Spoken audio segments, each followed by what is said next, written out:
क्या हुआ मधु, बड़ी परेशान नजर आ रही है। क्या बताऊं माँ जी, आज भी मेरी चाट नहीं बिकी। बहू, चाट का काम तो जब मेरा बेटा गया था ना तभी खत्म हो गया था। तुझे तो मैंने पहले ही कहा था कोई और काम कर ले, लेकिन तू माने तब ना। माँ जी आप चिंता मत कीजिए, आज नहीं तो कल मेरी चाट जरूर बिकेगी। बहू, मुझे अपनी चिंता नहीं है, लेकिन मेरे मरे हुए बेटे के बच्चों को मैं अपनी आंखों के सामने भूख से तड़पता हुआ नहीं देख सकती। माँ जी ऊपर वाले पर भरोसा रखिए, आज नहीं तो कल हमारा काम पहले जैसा जरूर चलेगा। आज भले ही मैं खाली हाथ आई हूँ, लेकिन कल जरूर पैसे लेकर लौटूंगी। मधु का पति गिरीश चाट का ठेला लगाता था। उसकी चाट खाने के लिए दूर दूर से लोग आते थे, मगर कुछ दिन पहले एक बीमारी के कारण गिरीश की मौत हो गई और घर खर्च चलाने के लिए उसकी पत्नी ने उसका ठेला संभाला। गिरीश ने उसे चाट बनाना सिखा दिया था। पहले तो उसकी चाट खूब बिकती, पहले की तरह ही उसके ठेले पर लोगों की भीड़ लगती थी। बहन, मुझे कुरकुरे चाट देना और मुझे पापड़ी कुरकुरे चाट दे दो। बस 2 मिनट रुको भैया, अभी बना देती हूँ। सबको अपनी अपनी पसंद की चाट मिलेगी।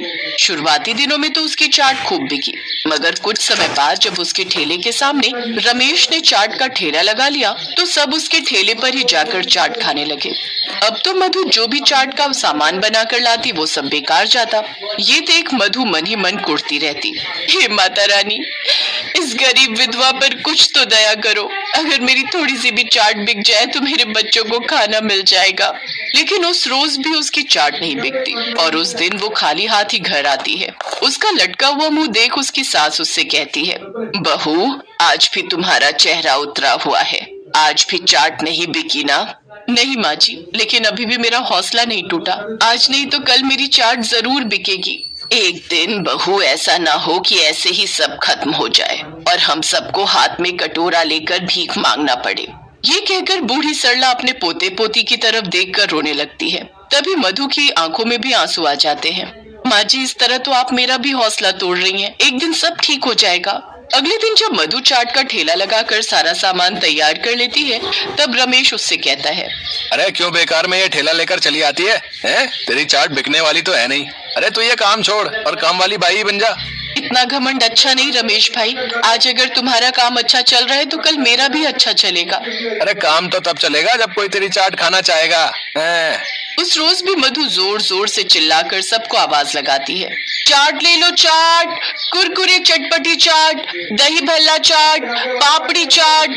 वो बड़ी देर तक आवाज लगाती रहती है, लेकिन फिर भी उसके ठेले पर कोई नहीं आता। शाम को अपना खाली गल्ला देखकर उसे बहुत दुख होता है। निराश होकर मधु ठेला लेकर घर की ओर चलने लगती है।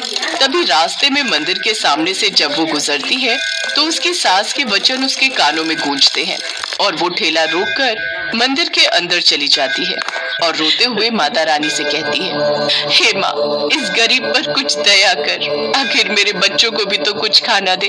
माँ, मेरा काम अच्छा चला दे ताकि मैं अपने बच्चों को और बूढ़ी सास का पेट पाल सकूं। रोते हुए मधु घर चली जाती है, जहाँ उसकी आंखों में आंसू देख उसकी सास समझ जाती है कि आज भी उसकी बिक्री नहीं हुई और वो रोते हुए कहती है, बहू, जब तुझसे ये काम नहीं हो पा रहा तो तू इसे छोड़ क्यों नहीं देती? बेटी, तू क्यों हम सबको भूखा मारने पर तुली हुई है? तू कुछ और काम क्यों नहीं ढूंढ लेती बेटी? बस कल आखिरी दिन माँ जी, कल भी कमाई नहीं हुई तो मैं ठेला लगाना छोड़ दूंगी। अगले दिन मधु बाजार से ताजी सब्जियां खरीदती है तो सब्जी वाला उससे कहता है, मधु बहन, तुम रोज ताजी सब्जियां ले जाती हो, लेकिन वो रमेश तो घटिया माल ले जाता है चाट के। उसे ले जाने दो काका, लेकिन मैं लोगों की सेहत के साथ खिलवाड़ नहीं कर सकती। मधु बाजार में आखिरी उम्मीद के साथ चाट बेचने लगती है। आधा दिन बीत जाता है लेकिन कोई उसके पास नहीं आता। फिर एक बुढ़िया उसके पास आती है और उसे एक मसाले से भरी डिब्बी देते हुए कहती है, ये लो बेटी, इस मसाले को अपनी चाट में डालना, फिर देखो क्या कमाल होता है। लेकिन तुम कौन हो अम्मा? बस अपनी माँ ही समझ लो। ये कहते हुए मुस्कुराते हुए वो बुढ़िया गायब हो जाती है। अम्मा, अम्मा, अरे ये अम्मा कहाँ गई? कहीं ये देवी माँ का कोई चमत्कार तो नहीं? मधु माता रानी का नाम लेकर उसमें से थोड़ा सा चाट मसाला अपनी चाट में डालती है और उसकी खुशबू पूरे बाजार में फैल जाती है। सभी ग्राहक रमेश के ठेले से हटकर उसके ठेले पर आ जाते हैं। अरे भाई, बड़ी अच्छी खुशबू आ रही है यार। सुनिए, जल्दी से मेरे लिए 2 प्लेट लगा दीजिए। और मेरे लिए भी। लोगों की बढ़ती भीड़ के कारण सिर्फ 3 घंटे में ही उसकी सारी चाट बिक जाती है और उसका सारा गल्ला नोटों से भर जाता है। वो माता रानी का धन्यवाद करती है और खुशी खुशी घर लौटती है। घर आकर वो सारी बात अपनी सास को बताती है। माँ के मंदिर जाकर वो दोनों उनका धन्यवाद करती हैं। अब मधु के पास माँ का दिया हुआ कभी न खत्म होने वाला चमत्कारी चाट मसाला था, जिससे सभी ग्राहक उसके ठेले की ओर खींचे चले आते हैं और उसकी खूब कमाई होने लगती है। अब वो सभी खुशी खुशी रहने लगते हैं।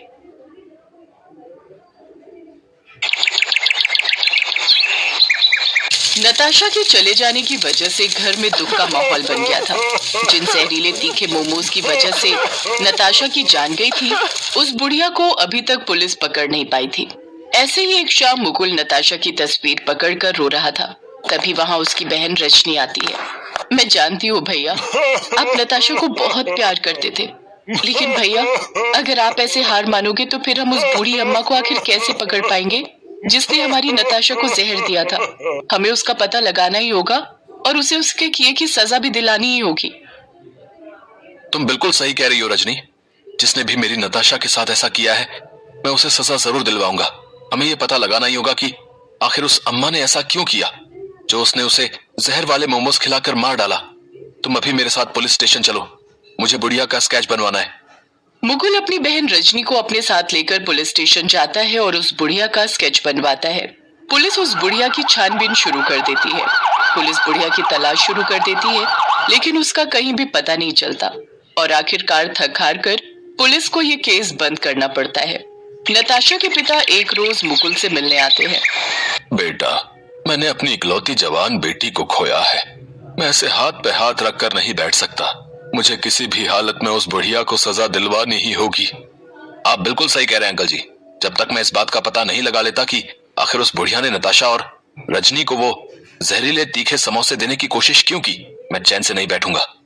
ऐसे ही कुछ दिन बीत जाते हैं।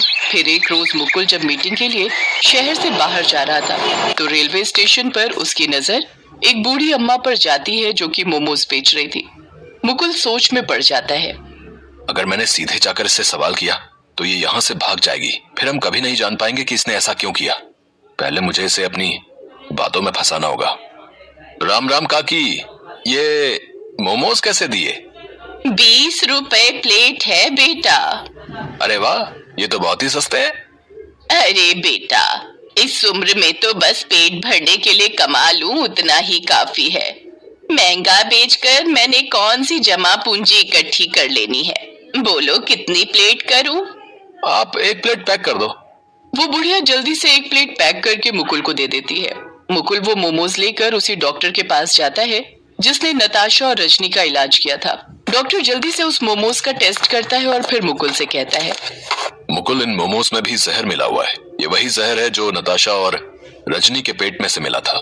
रजनी की जान तो मैंने जैसे तैसे बचा ली थी, लेकिन नताशा के पेट में ज्यादा मात्रा में जहर जाने की वजह से उसकी जान चली गई। ऐसे तो न जाने ये कितने लोगों को जहर दे चुकी होगी और कितनों को मौत की नींद सुला चुकी होगी। हमें कुछ ना कुछ करना ही होगा, नहीं तो न जाने ये कितने लोगों की जान ले लेगी। इतना कहकर मुकुल पुलिस स्टेशन जाता है, जिसके बाद वो इंस्पेक्टर के साथ मिलकर उस बुढ़िया को पकड़ने का प्लान बनाते हैं। ऐसे ही एक रोज मुकुल उस बुढ़िया के पास जाता है। राम राम काकी, कैसी हो? आपके ये तीखे मोमोज तो मेरे सभी दोस्तों को बहुत पसंद आए, और मेरी बहन, उसका तो पूछो ही मत, वो तो आपकी फैन ही हो गई। आप ऐसा करो, आज 5 प्लेट पैक कर दो। तुम जैसे लोगों की वजह से ही तो मुझ गरीब का पेट भर पाता है। मैं अभी 5 प्लेट पैक कर देती हूँ, लेकिन बेटा तुम अपने आस पड़ोस के बच्चों को भी कहना कि मुझसे ही आकर मोमोज खरीदा करे, उन्हें अच्छा स्वाद मिलता रहेगा। वैसे आपके मोमोज में तो कुछ अलग ही स्वाद आता है। इसमें कोई मीठा जहर मिलाती हो क्या? क्या कह रहे हो बेटा? भला मैं क्यों मीठा जहर मिलाऊंगी? मेरे कहने का मतलब है कि प्यार वाला जहर मिलाती हो क्या इसमें? तभी तो आपके मोमोज जो खाता है वो बार बार यहाँ जरूर आता है। ये लो बेटा, ये तुम्हारे तीखे मोमोज तैयार हो गए। अब तुम यहाँ आते रहना। ऐसे ही वक्त गुजरता जाता है। धीरे धीरे मुकुल ऐसे ही उस बुढ़िया का भरोसा जीत लेता है। फिर एक रोज वो उस बुढ़िया से कहता है, अम्मा, तुम्हारे मोमोज की रेसिपी मुझे भी बताओ ना, ताकि मैं भी ऐसे मोमोज बना सकूं। ऐसा करो, आप मेरे साथ मेरे घर चलो और मुझे भी ये बनाना सिखाओ। नहीं नहीं बेटा, मैं तुम्हारे साथ नहीं चल सकती। तुम्हारा भी परिवार है, वो सब क्या सोचेंगे, किस बूढ़ी मुसीबत को ले आया। काकी, मैंने सबसे बात कर ली है, किसी को भी कोई आपत्ति नहीं है। इसके बाद मुकुल उसे अपने घर लेकर जाता है, जहाँ पहले से पुलिस, डॉक्टर, नताशा के पिता और रजनी मौजूद होते हैं। काकी, आपने मुझे पहचाना? याद आया कौन हूँ मैं? नहीं बेटा, अब नजर कमजोर हो गई है तो पहचान पाना मुश्किल है। इस लड़की को तो अच्छे से पहचानती होंगी ना आप? हाँ, ये लड़की तो आती थी मेरे पास, लेकिन आखिर आप लोग ऐसे शक भरी निगाह से क्यों देख रहे हो मुझे? क्योंकि काकी, अब हम सब जानते हैं कि आप अपने मोमोज में जहर मिलाती हो, और आपकी वजह से ही मेरी दोस्त नताशा की जान चली गई, और आज ही पुलिस आपको पकड़ने के लिए ही यहाँ आई है। अम्मा, आपके लिए बेहतर यही होगा कि आप अपना सच कबूल कर लो। क्योंकि मेरे जवान बेटे की मौत भी इसी वजह से हुई थी।